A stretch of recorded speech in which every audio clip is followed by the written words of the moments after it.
말씀 제목 봐라 하나님이 하셨다. 제목을 그렇게 잡았습니다. 조금 봐라 이래 갖고는 느낌이 안 오죠. 봐라 하나님이 하셨다 이런 좀 감정을 가지고 하는 건데, 봐라 하나님이 하셨다라는 제목으로 여러분과 함께 은혜를 나누고자 합니다. 학교를 다니다 졸업할 때가 되면 한 부류는 바로 취업을 하게 됩니다. 또 다른 한 부류는 대학을 입학하게 됩니다. 또 더 공부하고 싶으면 대학원을 진학하게 됩니다. 고등학교 때 취업을 하던, 대학을 졸업하고 취업을 하던, 졸업할 때는 어떤 직업을 가져야 하는지 고민하게 되고 미래를 걱정하게 됩니다. 취업을 하면 끝날 것 같지만 내 적성에 맞지 않아 힘들게 공부해서 공무원 시험에 합격했지만 너무 맞지 않아서 그만두는 경우도 굉장히 많다고 합니다. 2020년 11월 6일자 신문에 이런 글이 있었습니다. 철밥통을 내치는 젊은 공무원들이 많이 늘고 있다라는 제목입니다. 37.1의 경쟁률을 뚫고 공무원이 되었지만 1년 안에 그만두는 사람들이 26.5%나 된다고 합니다. 최근 통계입니다. 왜 그 힘든 경쟁률을 뚫고 공무원이 되었는데 왜 그만둘까요? 철밥통이라고 생각하고 편안한 직장이라고 생각하고 몇 년을 공무원이 되기 위해 공부를 했는데 왜 그만둘 수밖에 없었을까요? 이유는 이렇습니다. 총 4가지의 이유가 있었습니다. 첫째, 민원 대응입니다. 민원인이 막말을 하고 위협하고 막무가내 소리를 지른답니다. 한마디로 진상 민원인 때문에 내가 잘못한 것도 없는데 갑질해가지고 사과하는 경우, 내가 잘못하지 않았음에도 불구하고 죄송합니다 고개를 숙여야 된다는 겁니다. 그렇기 때문에 자존감이 떨어져서 못하겠다라는 겁니다. 그 철밥통인데도 말입니다. 두 번째, 재난 때문에 그만둔다는 겁니다.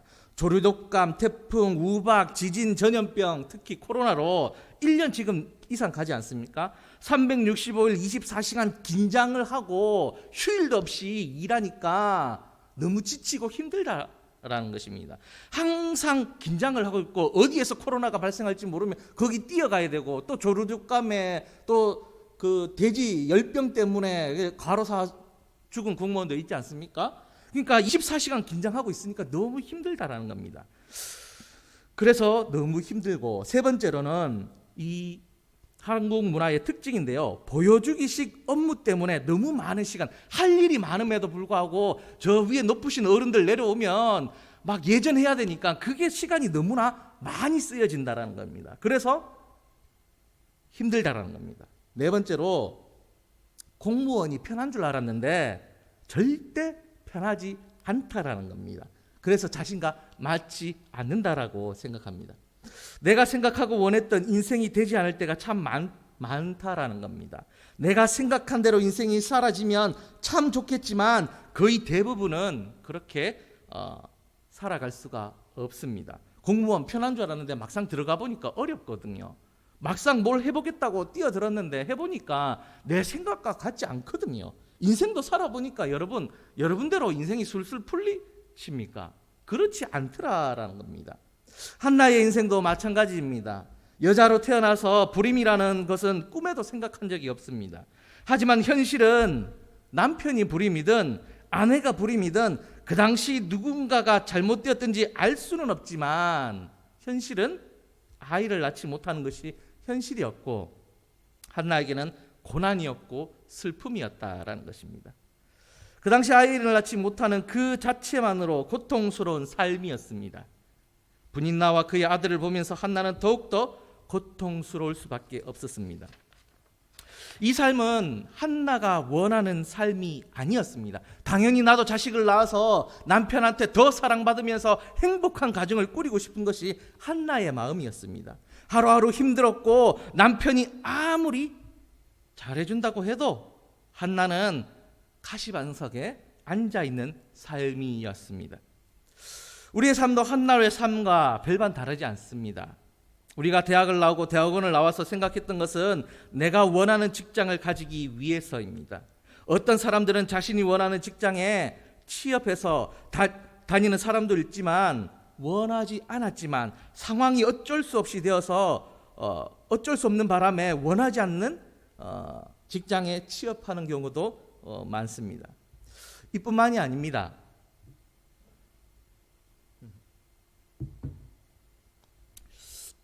우리가 결혼 생활을 할 때, 연애를 할 때 이 사람과 살면 행복하겠지 하고 연애할 때 생각하고 해서 결혼을 하게 됩니다. 하지만 현실은 연애와 결혼 생활은 완전히 다르다는 것을 얼마 지나지 않아서 우리는 깨닫게 됩니다. 행복하기 위해서 결혼했는데 행복하기는커녕 불행하다고 생각할 때가 많습니다. 더 아껴주고 배려해 줄 것으로 알았는데 바가지를 긁고, 시댁 때문에 고통을 받고, 돈 좀 버는 줄 알았는데 쥐꼬리보다 더 작은 월급을 받아오면서 삶은 쪼달리고, 그러다 보니 부부싸움은 잦아지고, 사랑의 결실로 낳은 아이들을 밀어줄 수 없어서 또 부부싸움을 하게 됩니다. 행복한 결혼 생활이 아니라 지옥 생활이 되기도 한다라는 겁니다. 우리가 원하는 결혼 생활이 되지 않을 때가 있다라는 것입니다. 한나는 이런 생활 속에서 한나가 할 수 있는 일을 찾았습니다. 아버지 되시는 하나님께 자신의 마음을 알리는 것입니다. 기도했다라는 이 말입니다. 한나는 아이를 낳지 못하는 고통 속에서 그냥 주저앉아 있지 않았습니다. 하나님을 찾았고 기도하기 시작했습니다. 그녀의 기도는 마치 술에 취한 여자처럼 철저하게 온 힘을 다해서 힘을 전부 다 기도에 쏟았습니다. 하나님을 찾았습니다. 우리의 삶이 어렵고 힘들고 지칠 때, 직장 생활이 어려울 때, 행복한 가정이 되어야 하는 그 가정 생활이 지옥의 생활이 되었을 때 우리는 내 아버지 되시는 하나님을 찾아야 합니다. 그냥 주저앉아 있으면 우리의 삶은 변하지 않습니다. 그냥 기도해서 변하지 않습니다. 완전히 하나님을 찾고 부르짖어야 한다라는 것입니다. 하나님, 하나님, 나의 하나님, 눈을 뜨고 보시옵소서. 나의 가정생활을 보시옵소서. 행복한 웃음소리가 나야 하는 내 가정생활에 삿대질과 이기심으로 큰 소리가 납니다. 하나님, 저와 우리의 가정을 불쌍히 여기시고 우리의 가정을 구원하여 주시옵소서라고 눈물로 부르짖어야 한다는 것입니다. 그럴 때 변화가 찾아오는 겁니다. 그럴 때 하나님께서 우리의 기도를 들어주신다는 것입니다. 우리를 기억해 주신다는 겁니다. 요한계시록 3장 15절에 내가 내 행위를 원하니 내가 차지도 아니하고 뜨겁지도 아니하도다. 내가 차든지 뜨겁든지 하기를 원하노라 라고 기록되어 있습니다. 완전히 하나님을 의지하고 맡기고 기도해야 한다라는 것입니다. 한나가 하나님께 부르짖고 온 힘을 다해 하나님을 찾았을 때 하나님은 한나를 기억하셨습니다. 한나가 엘가나와 동침했을 때 하나님께서 그를 기억하시고 아이를 가지게 하셨습니다. 그렇습니다. 한나가 온 힘을 다해 기도했을 때 하나님께서는 그 기도를 들으셨고 한나를 기억하셨으며 한나의 기도대로 그녀에게 아들을 허락해 주셨습니다. 내가 뜨겁게 기도할 때, 간절히 기도할 때, 하나님을 완전히 믿고 의지할 때 하나님이 나의 문제를 해결해 주시는 겁니다. 기도해놓고 저거 나을 수 있냐고 의심하는데 하나님께서 역사하시겠습니까? 그 믿음대로 되는 거 아닙니까? 한나는 자신의 문제를 해결받았습니다. 사무엘이라는 아이를 가졌기 때문입니다. 한나는 하나님께 감사했습니다. 그리고 그저 마음으로 감사함으로 끝내지 않고 하나님께 약속한 대로, 소원한 대로 사무엘을 하나님께 바쳤습니다. 사무엘을 하나님께 드릴 때 그냥 드리지 않았습니다. 아기 사무엘을 나실인으로 하나님께 드렸습니다. 그것도 평생을 드렸습니다. 민수기 6장에 나실인법이 있습니다. 6장 1절로 8절까지 보면 나실인이 될 때는 기간을 정하고 자신을 정결하기 위해서 그 기간 동안 포도주나 독주를 먹지 못합니다. 그리고 포도로 된 그 어떤 음식도 입에 댈 수 없습니다. 뿐만 아니라 하나님께 구별하여 드리는 날까지 삭도를 댈 수가 없었습니다. 머리를 깎지 않았다는 겁니다. 그리고 부정한 것, 시체를 가까이 할 수 없었습니다. 만약 이 나시리를 행하는 도중에 한 가지라도 어기게 되면 지금까지 구별되었던 날은 헛것이 되고 처음부터 다시 시작해야 합니다. 한나는 민수기 6장 나시린법대로 하나님께 사무엘을 드렸습니다. 문제는 여기서 끝나지 않았습니다. 남편의 허락이 필요했습니다. 민수기 30장에 서원법에 대해 기록되어 있습니다. 아내가 서원했을 때는 남편의 허락이 있어야 하고 남편이 허락하지 않으면 그 서원은 무효가 되며 하나님께서 용서하신다고 기록되어 있습니다. 자녀가 서원했을 때도 아버지의 허락이 필요했습니다. 하나님은 이렇게 질서를 잡으셨습니다. 엘가나는 한나의 서원을 허락하였습니다. 엘가나 입장에서도 한나의 서원을 허락한 것은 큰 결정이었습니다. 첩에 아들이 있었지만 본처의 자식은 없었기 때문에 하나님께서 허락하신 아들 사무엘을 통해서 자신의 뒤를 이을 장자였기 때문에 그 아이를 포기한다는 것은 쉬운 일이 아니었다라는 것입니다. 아내의 소원을 남편이 허락하지 않으면 무효가 되는 방법도 있었지만 엘가나는 한나의 소원을 허락함으로 자신의 뒤를 이을 장자를 포기한 겁니다. 한나의 기도도 한나가 하나님을 붙잡은 것도 대단한 거지만 엘가나가 그 소원을 허락한 것도 대단한 믿음이라는 것입니다. 어쨌든 엘가나나 한나가 하나님께 사무엘을 드림으로 하나님께서는 사무엘을 들어 사용하셨습니다. 우리는 여기서 한 가지 의문점이 생기게 됩니다. 사무엘상 1장 5절에 하반절에 보면 하나님께서 이렇게 얘기합니다. 한나를 임신하지 못하게 하셨다라고 기록되어 있습니다. 즉 엘가나나 한나의 문제가 있었던 것이 아니라 하나님께서 엘가나의 가정에 문제를 만들어 주셨다라는 것입니다. 하나님께서 주신 그 문제로 인해 한나의 고통과 고난이 생긴 것입니다.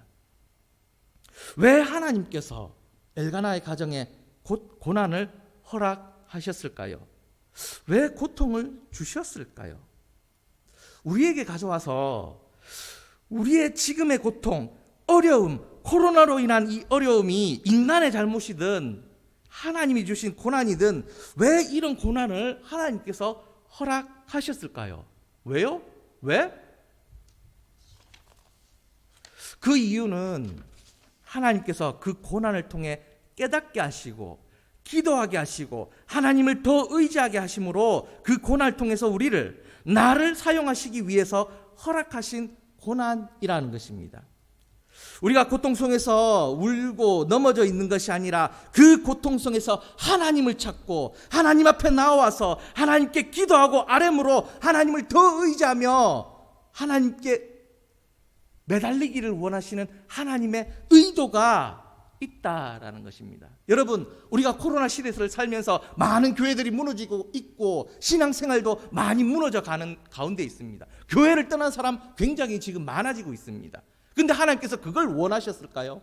아니요, 그렇지 않습니다. 이 코로나 시대 가운데, 이 어려운 역경 가운데 기도하라고, 하나님을 더 찾아라고 하나님께서 바라시는 것입니다. 우리가 하나님을 여기서 찾지 않을 때 무너져 내리는 겁니다. 기도하지 않을 때 우리가 무너져 내리는 겁니다. 하나님을 찬양하지 않을 때 무너져 내리는 겁니다.